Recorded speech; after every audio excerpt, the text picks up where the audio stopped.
여러분 안녕하십니까? 오늘 오전에는 뭐 흐렸고 오후 점심 좀 지나서부터 빗방울이 하나씩 둘씩 떨어지더니 지금 뭐 굉장히 많이 떨어졌는데 지금은 좀 소강 상태입니다. 오늘 저녁에 뭐 내일까지 비가 온다고 합니다. 그래서 이제 후투하고 덥고 그렇습니다. 이렇게 비 오는 날, 우중충한 날은 업무할 필요가 없어요. 업무 되지도 않습니다. 이럴 때는 그냥 먹고 쉬는 게 좋아요. 비 오는 날은 김치빈대떡 괜찮습니다. 뭐 술 하시는 분들은 뭐 막걸리 쫙 발라도 괜찮고, 괴기 좋아하시는 분은 김치 그 김장김치 신고에다가 돼지 등갈비찜, 요것도 또 아주 이빨에 끼죠. 그리고 저기 마포에 그 행주산성 있는데 거기 보면 비빔국수와 이 잔치국수가 있습니다. 서울 지역에서는 제일 맛있습니다. 근데 그것도 오늘 같은 날은 곱빼기로 먹어야 됩니다. 곱빼기. 요것보다 더 맛있는 집이 있어요. 지금은 한지 모르겠어요. 연신내 그 고시원에서 공부할 때 거기에 그 매주 수요일마다 그 주방에 이모님이 그 칼국수를 끓여줍니다. 그 맛은 전 세계에서 이겁니다. 이지방. 아시죠? 이지방 규레이데스네. 또 하나 생각나는 곳이 있습니다. 오사단에 근무할 때, 연천이죠.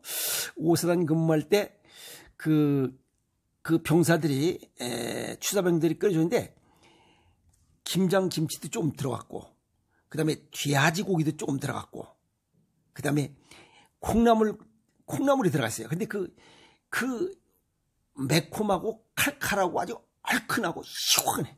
그건 전 세계 어디도 없어요. 그거 역시 마찬가지로 이지방 규레이데스네. 음식 솜씨가 있긴 있는 것 같아요. 지금까지 그렇게 맛있는 김치, 돼지고기, 콩나물국을 먹어본 적이 없어요. 지금도 계속 그 전통이 이어지는지 모르겠지만, 괜찮습니다. 그래서 이렇게 비가 오는 날은 맛있는 음식 먹고 좀 쉬어야 됩니다. 이럴 때는 그냥 제가 먹새 타령을 하는데, 이 먹자 타령은 건강한 사람일수록 우중충할 때 먹자 타령을 합니다. 왜냐하면 그건 정상적인 거예요. 비가 오고 습하면 우리 몸에 이 부교감 신경이 위에 올라서 먹는 걸 찾게 돼 있어요. 그래서 비가 오는 날 먹고 싶은 게 없다. 이거는 정상적이지 건강하지 않은 거예요. 이해가 있어요? 그래서 건강한 사람은 이게 비 오는 날은 먹새가 세진다. 아주 지극히 건강한 상태다. 이렇게. 오늘 또 왜 이렇게 먹자 타령을 하는지 모르겠어요. 자, 오늘 무슨 얘기 하려냐면, 우리 몸의 건강을 지키는 중심에는 오장육부가 튼튼해야 됩니다. 그 오장육부 중에서 그 중심에는 또 콩팥이 있어요. 콩팥 못지않게 중요한 게 이 심장이에요. 음양오행상의 동양의학적으로 심장은 불이요, 콩팥은 물입니다. 물이 많으면 불이 꺼지고 불이 세면 물이 마릅니다. 이러면 둘 다 망합니다. 아시겠어요? 그래서 불이 꺼지지도 않고 물이 마르지도 않고 서로 조화와 균형을 이루도록 하는 게, 그게 가장 좋은 동양의학적으로 조화와 균형을 이루어야 건강해질 수 있다 하는 그 얘기입니다. 그런데 이 콩팥에 문제가 생기면 모든 병이 발생하고, 또 콩팥이 좋아지면 모든 질환을 치유할 수 있어요. 그런데 콩팥이 망가지는 원인이 뭐냐면 당뇨병과 혈압이에요. 물론 거기에 뭐 진통제 먹는 사람들, 갑자기 뭐 운동하는 사람들, 이런 사람도 있어요. 그런데 당뇨병과 고혈압, 이게 약을 먹잖아요. 근데 그게 뭐 한두 달이면 끝내야 되는데 10년, 20년씩 먹는다며? 그럼 그게 약이 아니지. 우리가 일반적인 생각이 약을 먹으면 고쳐줘야 되는 거 아니에요? 약이라는 걸 먹어서 고치려고 먹는 거 아니에요? 아니라 이게.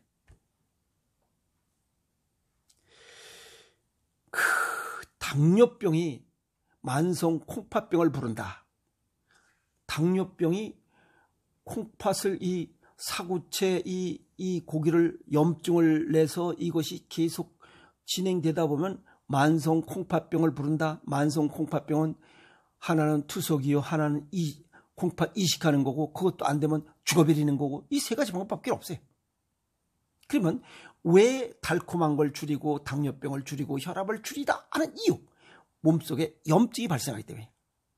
그 이유는 모세혈관은 이 우리 백혈구, 적혈구, 혈수판 이 세포 중에 적혈구 세포가 가장 커요. 근데 이 모세혈관은 적혈구가 겨우 하나 지나갈 정도의 굵기입니다. 어느 곳에는 이게 적혈구가 땅콩처럼 도넛 같은 게 찌그러져서 지나갈 정도로 그렇게 좁아요. 근데 거기에 들쩍지근한 당분 많이 먹어버리면, 인조, 아스파탐, 스테비오사이트, 사카린, 액상과당을 많이 먹어보면 끈적끈적해. 이게 적혈구가 몇 개씩 들러붙어요. 그걸 연전현상이라고 해요. 이게 이 좁은 혈관을 하나 겨우 지나가야 되는 길을 이게 여러 개가 지나가다 보면 그게 찢어집니다. 왜? 심장에선 센 압력으로 밀기 때문에. 그러면 혈압은 오르고 혈관은 찢어지고, 막지 못할 정도로 터지는 거, 그거는 뇌출혈이고 복부 동맥류고 터져서 그냥 현장에서 죽는 거잖아요. 그러면 이게 혈관이, 사구체 혈관이 손상돼 찢어지면 백혈구가 갑자기 가서 딱 이걸 또 거기에 균 생기지 않도록 하고, 저밀도 콜레스테롤이 용접하고 고밀도 콜레스테롤이 갈아해서 정리를 해. 그래서 염증을 가장 빠른 시간 내에 쫙 정리하는 겁니다. 그런데 이게 우리가 칼로 비면 여기가 자꾸만 딱딱해 있잖아요. 그래서 이 모세혈관이 자꾸만 두꺼워지는 거야. 이 모세혈관을 우리 콩팥을 보면 전자현미경으로 전부 다 모세혈관 덩어리예요. 그런데 거기가 손상되면 콩팥 기능이 떨어지냐, 걸르는 기능을 못한다 이 말이에요. 그러면 걸르지 못하면 뭐가 돼요? 수많은 찌꺼기들이 가득한 거야. 하수종말 처리장이 제 기능을 못해. 그러면 쓰레기 대란이 오는 거예요. 그러면 혈압은 점점 더 올라요. 그래서 당뇨병과 혈압이 오를수록 만성 콩팥병 환자도 증가한다. 그 얘기가 딱 맞아떨어지죠. 그러면 단 것을 줄이는 것부터 시작해야 돼요. 아시겠어요? 그리고 진통제 복용도 큰 문제를 일으킵니다. 왜냐하면 진통제 그 성분이 뭐냐면 콕스 효소를 억제하는 성분이 있어요. 근데 우리 몸에는 콕스 효소가 꼭 필요해요. 이 콩팥에서. 그러니까 필요한데 효소를 억제해버리니까 콩팥 기능이 떨어지는 거예요. 할 일을 못하는 거지. 그래서 진통제를 자주 먹는 사람들이 투석 환자 중에 대부분이나 많더라 이게. 진통제 오랫동안 복용한 사람이 투석 환자가 많더라 이게. 그래서 진통제를 자주 복용하면 만성 콩팥병을 부른다 그 얘기입니다. 그럼 약을 줄여야지. 그래서 일본의 아보도오르 박사가 약을 끊어야 병을 고친다. 참 좋은 얘기한 거예요. 아셨어요? 그 다음에 여기 횡문근 융해증이라고 우리 몸은 종근육과 횡근육이 있잖아요. 그래서 종근육보다 횡근육, 여기 이 복근 하려고 그냥 열심히 남들 쫓아서 뭔가 좀 해보려고 하다가 망가져요. 그래서 여기에 독성 물질이 나와요. 망가지면. 독성 물질이 나와서 콩팥 이 사구체를 망가뜨려요. 그럼 결국 그것이 급성 세뇨관 괴사, 그 다음에 만성 콩팥병을 부르는 원인이 작용돼요. 그래서 이런 것들이 전부 다 만성 콩팥병을 부르는 원인에 해당된다. 그러니까 뭔가 좀 이제 콩팥을 관리해야 되고 보관해야 되고 오래 살려면 이제 자기 몸을 알아야 돼요. 이해하세요? 그래서 적당한 자기 체질과 건강 정도에 맞게 운동을 해야지 너무 과운동을 하면 안 된다. 콩팥이 망가진다는 거예요. 그리고 만성 콩팥병, 이 콩팥 기능이 약해지고 있다 하는 우리 몸의 신호죠. 무기력하고 피로감이 자주 느낀다, 식욕이 떨어진다, 집중력이 없다, 잠을 못 잔다, 밤에 쥐나고 다리가 붓는다, 아침에 일하니까 눈이 뚱뚱 붓는다, 소변이 붉어진다, 자다 일어나서 자꾸만 오줌을 누른다, 피부가 찰빈다. 이 다 콩팥 가서 검사하면 돼요. 사고체 여과율이 얼마인지 아시겠어요? 그 다음에 관상동맥 석회화, 즉 심장 여기 들어가는 요 관상동맥이 굳어지기 시작하면 콩팥 기능 악화가 빠르게 진행된다. 그러니까 심장과 신장, 콩팥은 같은 혈액으로 이어졌다 이 말이에요. 아시겠어요? 그래서 이게 좋아지면 이것도 좋아지고 이게 나빠지면 이것도 나빠진다. 그래서 소염 진통제, 탈수, 조영제, 그다음에 뭐 과도한 운동 다. 그다음에 뭐 일반 뭐 어디에 좋다고 한약들 막 먹어도 안 되죠. 거기에 보면 마두령, 방기 이런 것들은 아리스톨로킥산 아시겠어요? 이런 성분이 콩팥을 망가뜨리는 것으로 알려져 있습니다. 더 귀에 띄는 이야기. 행복한 사람은 콩팥도 건강하다. 연구 결과입니다. 행복한 사람의 콩팥은 그렇지 않은 사람보다 만성 콩팥병이 발병할 위험이 31%가 낮다. 즉 행복한 사람은 콩팥이 31%가 더 좋다. 이렇게 이해하시면 됩니다. 그리고 우울감이나 아주 신경이 예민한 성질 더러운 사람들은 만성 콩팥병 발생 위험이 45%가 높다. 그렇지 않은 사람보다. 그러니까 성질 더럽거나 너무 우울하고 그냥 취동 씹은 얼굴 해봐야 미움, 분노, 원망 이런 거 갖고 뭐 이것저것 고민해봐야 콩팥만 망가진다는 얘기입니다. 이해하죠? 그래서 콩팥이 약할수록 심혈관 질환이 잘 생긴다. 다 그 얘기입니다. 그래서 즐겁게 생활하면 됩니다. 아시겠어요? 동해의학적 소견을 정리하면 아까도 말씀드렸지만 물과 불이 서로 조화롭게 꺼지지 않고 마르지 않게 해야 된다. 가장 중요하고 각종 성인 질환이 암, 고혈압, 당뇨, 고지혈, 비만 무슨 이런 질환들이 너무 많기 때문에 이제 그런 병 하나도 없이 살아간 사람이 아주 이 천연기념물이에요. 아주 희귀한 사람이 돼요.